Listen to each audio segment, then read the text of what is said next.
Hello students, how are you? Very nice. Okay.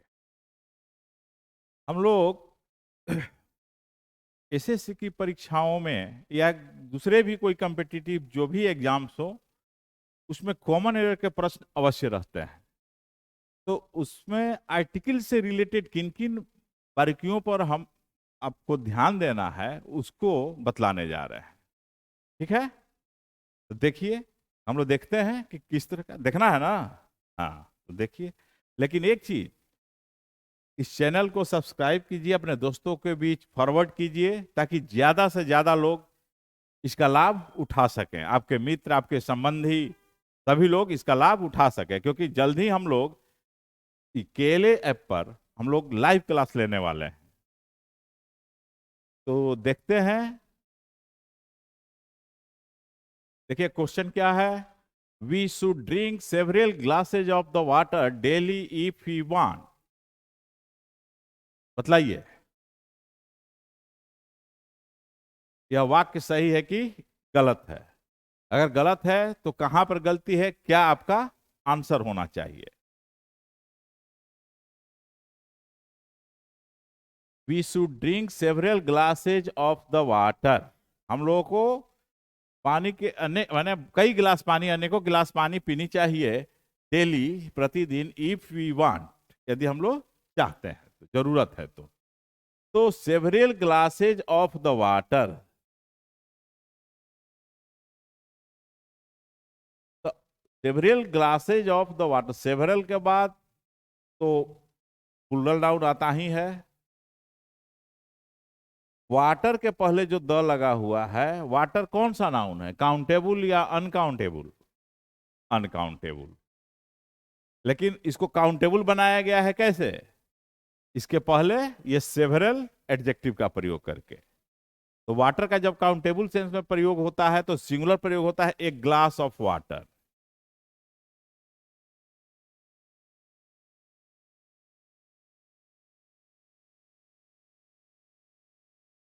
तो uncountable noun, UCN, uncountable noun.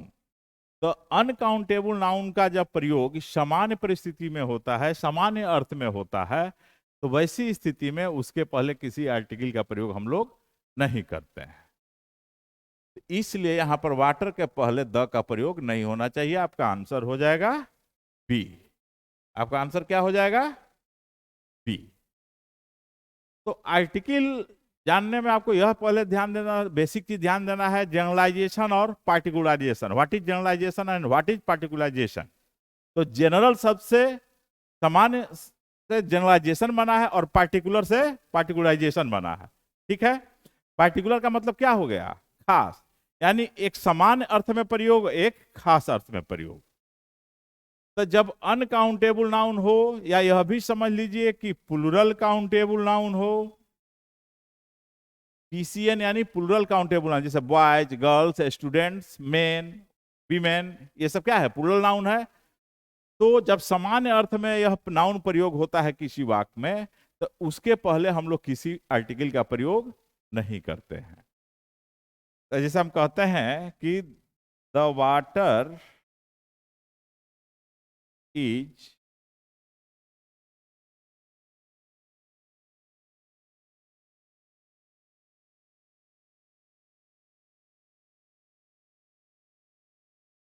पानी ठंडा होता है। तो पानी ठंडा होता है तो कहीं का पानी ठंडा होता है, यह समान अर्थ में प्रयोग है। तो वैसी स्थिति में इस वाटर के पहले हम लोग आर्टिकल का प्रयोग नहीं करेंगे। लेकिन जहां मीनिंग हो जाएगी पानी ठंडा है, या अगर हम कहते हैं कि water is hot, simple sentences सीखिए, छोटे छोटे सेंटेंसेस से, तब बड़े सेंटेंसेस में उसका अर्थ आपको क्लियर हो जाएगा। तो वाटर इज हॉट, यहां भी द वाटर इज कोल्ड लिखे थे, यहाँ वाटर इज हॉट लिखे हैं। तो वाटर का यहाँ पर नेचर है कि वो ठंडा होता है, जनरल प्रयोग है इसलिए आर्टिकल नहीं लगा। और यहाँ वाटर इज हॉट गलत हो जाएगा, क्योंकि पानी गर्म होता है नहीं होगा, पानी गर्म है, यानी किसी खास पानी को बताया जा रहा है, पार्टिकुलर, यानी उसको डेफिनिट कर दिया गया। तो वैसी स्थिति में उसके पहले डेफिनेट आर्टिकल जरूर लगेगा। Definite article the will be used before water here, यहां पर क्या लग जाएगा, द लग जाएगा। कि द वाटर इज हॉट कहेंगे तब जाकर के यह सेंटेंस सही होगा। ठीक है, फिर हम लोग एक प्लूरल नाउन से देखते हैं। यहां कोई दिक्कत किसी प्रकार का और एग्जाम्पल दें? अच्छा ठीक है, देते हैं। देखो,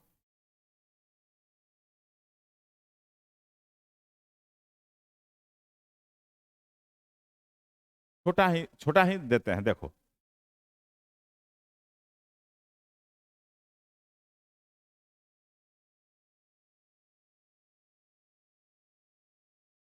द मिल्क इज व्हाइट। देखो तो, the milk is white, is it right? नहीं। क्यों? हाँ, गुड। क्योंकि यहां पर जनरल प्रयोग है कि दूध उजला होता है, चाहे वो कहीं का दूध हो। तो यह कौन सा प्रयोग है यहां पर? यह जनरलाइज यूज है।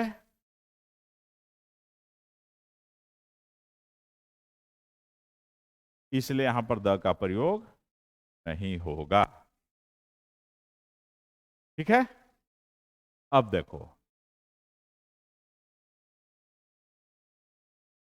The children are naughty by nature. इसका मीनिंग क्या हुआ कि बच्चे स्वभाव से क्या होते हैं, नॉटी होते हैं, नटखट होते हैं। कि बच्चे स्वभाव से नटखट हैं, नटखट होते हैं। यहाँ चिल्ड्रेन, चाइल्ड का प्लूरल है, तो यहाँ प्लूरल नाउन का प्रयोग हो गया। तो प्लूरल नाउन यहाँ पर जनरलाइज अर्थ में प्रयोग हो रहा है। तो जब जनरलाइज अर्थ में प्रयोग हो रहा है तो यहाँ भी अगर हम लोग आर्टिकल लगा देंगे तो ये गलत है। तो यहाँ भी होना चाहिए children are naughty by nature, तब जाकर के यह सही होगा। और इसी को कह देंगे कि children are playing in the field. अगर हम लिख दें कि children are playing in the field, बच्चे मैदान में खेल रहे हैं। तो यहाँ चिल्ड्रन के पहले हम लोग आर्टिकल नहीं लगाए हैं, नहीं लगाए हैं ना। तो नहीं लगाए हैं, इट मीन्स कि जनरलाइज मीनिंग दे रहा है। तो जब जनरलाइज मीनिंग देगा तो क्या होगा कि बच्चे मैदान में खेल रहे हैं, दुनिया के सारे बच्चे मैदान में खेल रहे हैं। तो यहां पर तो वो मीनिंग नहीं है, कुछ खास बच्चे खेल रहे हैं। तो यानी कि ये बच्चे क्या हैं, पार्टिकुलराइज हैं, डेफिनिट हैं। तो इसके पहले हम लोग आर्टिकल द का प्रयोग नहीं करेंगे तो यह गलत हो जाएगा। यानी यह दिया गया वाक्य यहां पर बिल्कुल गलत है। क्या करना होगा, तो लिखना होगा the children are playing in the field, तब जाकर के यह वाक्य सही हो जाएगा। ठीक है, कोई दिक्कत नहीं। तो हमेशा याद रखिएगा कि अनकाउंटेबल नाउन हो चाहे प्लूरल काउंटेबल नाउन हो, जब जनरलाइज अर्थ में प्रयोग होगा किसी भी वाक्य में तो उसके पहले किसी आर्टिकल का प्रयोग नहीं करेंगे।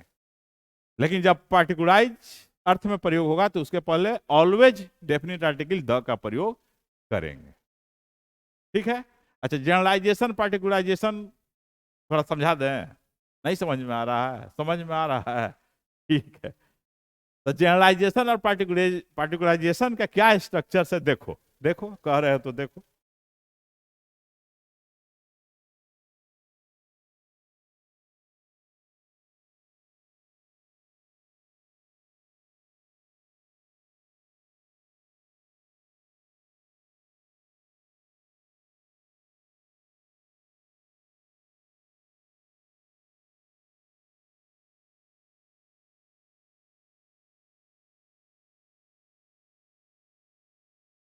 स्ट्रक्चर्स और generalized and particularized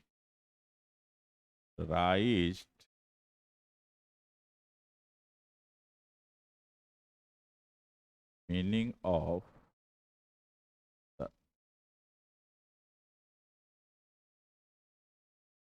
देखो पहला स्ट्रक्चर क्या है, A N plus S C N, यानी सिंगुलर काउंटेबल नाउन। तो जब सिंगुलर काउंटेबल नाउन के पहले ए एन का प्रयोग करते हैं तो यह जनरलाइज मीनिंग देता है। लिख देते हैं जी, समझ जाओगे, G for generalization and P for particularization, बार बार इतना लंबा नहीं लिखना पड़ेगा। तो यह जनरलाइज अर्थ में भी प्रयोग होता है। जैसे बचपन से पढ़ते आए हो,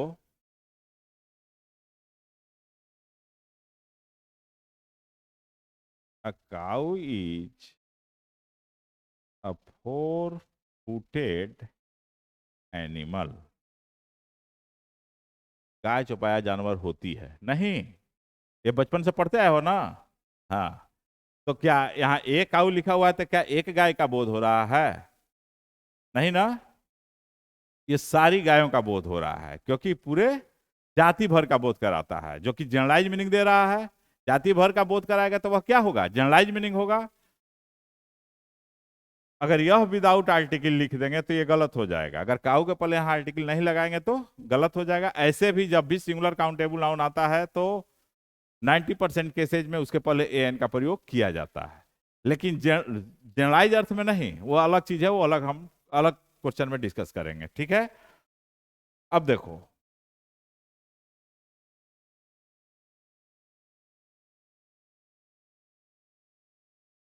ईच अ ह्यूज एनिमल।